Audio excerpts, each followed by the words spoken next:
இன்னைக்கு திமுகவும் காங்கிரஸுக்கும் சண்டை முட்டிட்டு நீங்க பத்திரிகைகள் போய் ஊடகங்கள் பார்த்தீங்க. நெல்லையில இன்றைக்கு காங்கிரஸ் கூட்டம் நடந்தது.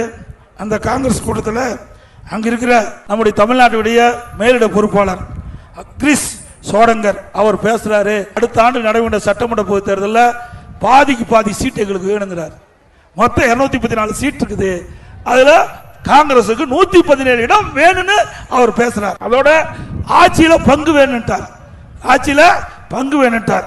இன்றைய தினம் காங்கிரஸ் கட்சியினுடைய சட்டமன்ற தலைவர் ராஜேஷ்குமார் எம்எல்ஏ அவர் பேசினார்.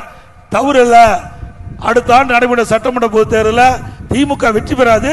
அப்படி வெற்றி பெற்றா எங்கள் எல்லாம் ஆட்சியில பங்கு வேணும்னு காங்கிரஸ் கட்சியினுடைய சட்டமன்ற தலைவர் எம்எல்ஏ பேசியிருக்கார். ஆக அங்க கூட்டணிக்குள்ள விரிசல் ஏற்பட்டு விட்டது.